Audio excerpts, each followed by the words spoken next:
Hi, my name's Rachael Todman. I'm a financial advisor at Consortium Private Wealth. Today, just looking at some steps to help get cash flow back on track and manage your debt that little bit better if you're feeling a bit under the pressure. Australian households are the fifth most indebted in the world. So you're not alone if you're starting to feel a bit overwhelmed with your debt. Estimated around 1.5 million Australians are suffering from mortgage stress. And with the cost of living, rampant inflation and interest rates increasing, it's only going to continue to escalate. First thing you can do is know where you stand. So get a list of the debts that you have, total them up. If you don't know what you're dealing with, then it's very hard to make improvements. So it's important that you clearly understand your financial situation. And this is the first step to figure out exactly what you owe and where you're at. Once you know where you stand from a debt point of view, then it's time to start looking at a budget. So determining your monthly income, including salary, benefits, in any investment earnings. Then list your essential living expenses. So these are the things that you can't go without. So for example, accommodation, food, electricity, gas.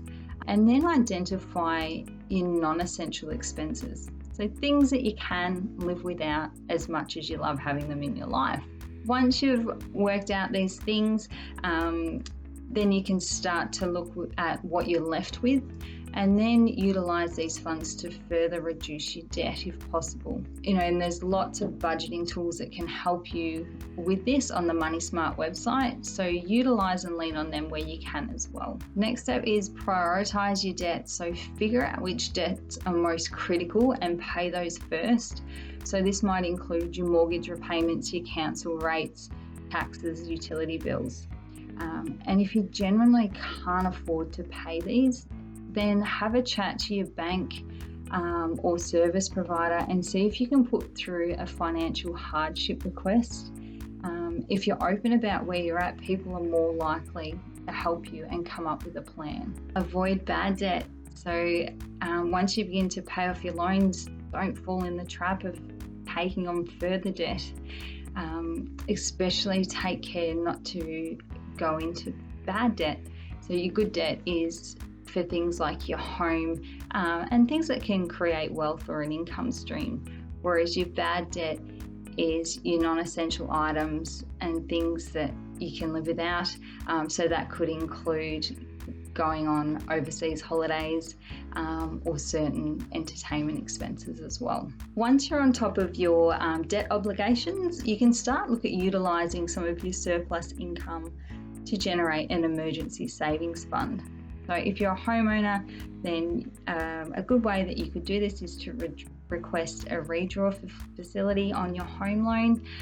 That way you can pay additional repayments each month, and then you've got the option of, if you need to and it's essential, then you can withdraw the funds from your loan to help out with these unforeseen expenses.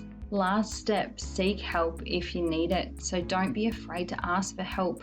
If you're feeling overwhelmed by your situation, then reach out. People can help, again, if they know what's going on. So a financial counsellor is a good one. You speak with a financial advisor.